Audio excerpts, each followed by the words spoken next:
Hi guys, my name is Nicolette Mashile. I'm also known as The Financial Bunny. Welcome to The Financial Bunny TV. Today we are talking about the future of cryptocurrency. And the video is brought in partnership with Yellow Card. Now, Yellow Card is a crypto exchange. It is in a form of a website or an app that you can download on your phone where you are able to buy, sell, or trade your cryptocurrencies. They've also got a payment system or a payment platform called Yellow Pay. Rather a payment feature called Yellow Pay, and you are able to use the Yellow Pay feature on the Yellow Card app to be able to pay to somebody or pay someone in 17 different African countries at present. So that's quite exciting. But it is important for me to remind you of this. None of my videos constitute as financial advice. If you are, however, looking for financial advice, please do speak to somebody that is certified and registered with the FSCA. And I'm quite excited about this specific disclaimer that I'm making because I'm going to tell you about some of the changes that have happened from a regulatory perspective in South Africa. But let's start off with, what do I mean when I say what is the future of cryptocurrency? I think with any asset class that you are investing in, you are trading in, you want to have an idea of what is the future of it. You don't want to find yourself in a situation where you've bought this asset class or you're trading this asset class and the future of it looks dull or it's gloomy based on one, perhaps maybe the market in which you are actually participating in, or two, it could be a technological issue, or three, there is just no future because regulators are not moving in the direction where they want to have positive developments in that specific space. And those are the three areas that I actually want to speak about, right? So I want to speak about regulatory developments. I want to speak a little bit about market status. And then I also want to speak a little bit about technological advancement, specifically to Africa, because I think that's really important. Now, one of the biggest things that we have seen is we're starting to see a lot of access to cryptocurrencies from the African continent. What do I mean by this? We're starting to see quite a lot of fintech companies moving into a space where they are actually either allowing people to buy, sell, or trade cryptocurrencies like Yellow Card. So that actually builds a great access to these types of cryptocurrencies.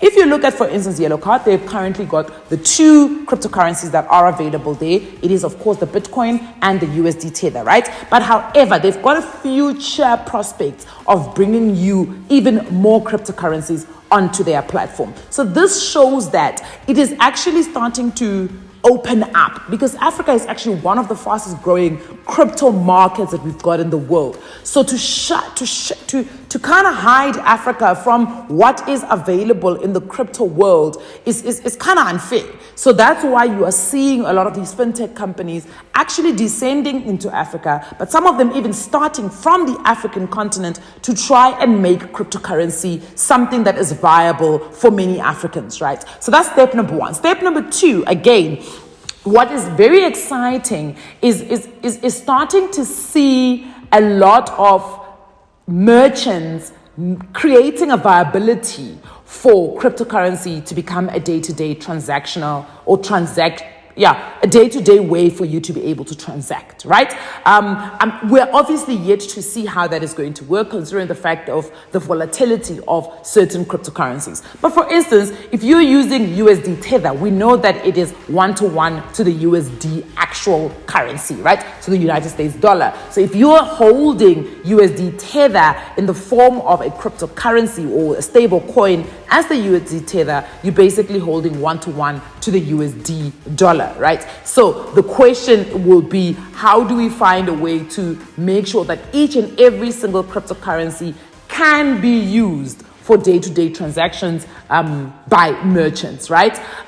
So again, it's the access that is being created on the African continent. And that, of course, goes hand in hand with whatever technological advancements that need to happen in Africa for those things to be enabled. The other thing that we've got to look at is, of course, the internet penetration in Africa. We are still struggling in that side. Africa deserves better internet. We all know that, There are times when I remember sitting, in fact, leading up to my US travel for the US Africa Leaders Summit, because of Eskom and all of the issues and the load shedding issues, it also meant that the internet was taking a beating, right? And often I found the Americans that were interviewing me saying things like, why don't you test No, what did they say? Please test your internet speed. And I would test it. And sometimes I'll be so embarrassed to tell them what the internet speed is because it's just, we're not where we should be as Africa when it comes to the internet and what is available. And that, of course, has to do with our governments and a whole lot of things that need to be fixed in that space. And I think that internet penetration is going to be absolutely important for the access of Africans in general being able to use cryptocurrencies and catching up with where the world is in terms of cryptocurrencies, right? So that's the first one. The next one is obviously, again, also the deficit that we've got. It's called a digital deficit. So obviously not every single person in Africa has a smartphone in their hand. So it'd be very interesting to see where that is going to go. I wish that Africans could actually, and I know that there are probably smartphones that are manufactured in Africa. I think I've heard of some. I do wish that when they are actually manufactured and they're put into the market, they are not forcing Africans to compete from a price level at the same level as competing for these bigger brands that we all know, right? So for instance, somebody actually made this a point to say these retailers who go into Ekasi and they want to penetrate that township market, yet they bring these subpar structures. And I don't know if it's an ploy to fit in with the township market, yet the prices of the products inside the shop are still the same. Yes, okay, they've brought it closer to you, but why then make the shop look like a shack or something just to fit in? So why are you not investing in the infrastructure of your shop, kokasi, yet you want to charge people kokasi the same prices? So that was a quite interesting thing that I saw on social media the other day, and I was thinking about it, and I was thinking in the same breath as, you know, when they do create an African manufactured smartphone, it should not be priced at the same level as these other smartphones that we already know, because then you are still creating that digital divide. That's what it's called, digital divide. So technological advancements are going to be quite key for Africa and the future of cryptocurrency in this specific market. The next one I want to speak about is that regulatory development, right? So we saw in 2021, SARS came out to say, listen, we're changing this word digital currency to digital assets, because that's essentially how we are seeing cryptocurrencies. We're seeing them as a digital asset, and therefore they will form part of your taxable income. So whatever you're making from the buying and selling of cryptocurrencies, it will form part of your taxable income. They go on to speak about it being tested against jurisprudence as to whether or not it is, if you're making a capital growth on a specific asset. So all of that, there is law that actually does exist for these assets to be tested and seen or put to the test to see what type of taxable obligation you've got. But from a very basic level, the income that you're going to be making from these assets, they are saying it is taxable income. So it will form part of your gross income, right? Okay, so that's SARS. Then, of course, there's the Financial Sector Regulatory Conduct Regulator, which is the FSCA, right? Now, the FSCA, in line with SARS, and I'm talking now about a South African market, right? In line with SARS, they're saying we now also recognize these digital assets. And again, it's very important to understand how FSCA and SARS are seeing cryptocurrencies. They're not seeing them as a currency. They're seeing them as a representation of value in the form of a digital asset stored in the digital space. So they're saying, therefore, because we are seeing it that it is a representation of value, we therefore are saying that it is also seen as a financial product, and therefore will be under the FSCA or regulated by the FSCA under the FACE Act. So it's very important to take note of these regulatory developments, because they are now putting credibility on these specific assets. And they're saying, we recognize them. We want to bring some level of regulation, because once it's regulated by the FSCA, it means that we are finding ways in which we can start curbing any type of exploitation, any type of fraudulent behavior around that space. If it's falling under the ambit of SARS, and SARS says we are recognizing this as a digital asset, and any income that you are going to be making from the selling, the buying, the trading of it becomes taxable. Again, it's now moving away from people using cryptocurrencies in this dark underworld that everybody always speaks about. So technological developments in this space are absolutely key. They are absolutely key. Yes, we don't want over-regulation. However, to a certain extent, it is a great deterrent of any fraudulent behavior that can happen within the space of cryptocurrencies. So kudos to the governments in South Africa, or kudos to the regulators in South Africa from a SARS perspective and an FSCA perspective to have these types of developments. SARS, it happened, I think, back in 2021, and FSCA then followed through in 2022 with that development, right? So very important. The last thing that I want to obviously speak about then is, of course, the market.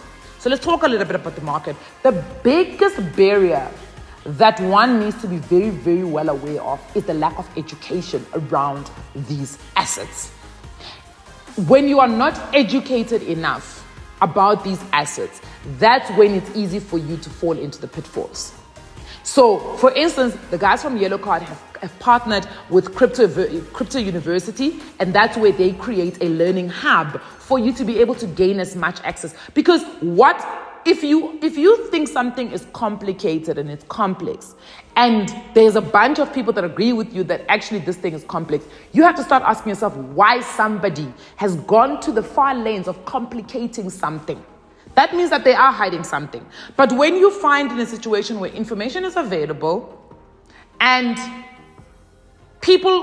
other people, the majority of people can understand, then it means that there is an opportunity for you to also learn and actually understand. I think that's the biggest thing. The second one is, of course, the law of supply and demand. It's very important to understand how cryptocurrencies are affected by the law of supply and demand. And of course, if you start to now break down the law of supply and demand, you're starting to come back to those other issues, technological issues, advancements, regulatory developments. You're going back again to access of different types of cryptocurrencies, having a larger amount of exchanges that are operating from Africa, merchants allowing day-to-day transaction via or through cryptocurrencies. So the supply and demand of cryptocurrencies will also depend on those things. So this basically kind of gives you an idea of where is cryptocurrency going. What is the future of cryptocurrencies? It is going to be heavily dependent for me on those three things: market conditions, technological advancements, and of course, regulatory developments. So, just a quick reminder, I'm currently still on this journey with Yellow Card because I want to see that because remember, when I started my cryptocurrency journey, remember back in 2019, I think, when I just put money into another exchange and I just bought my cryptocurrencies and just let it sit there.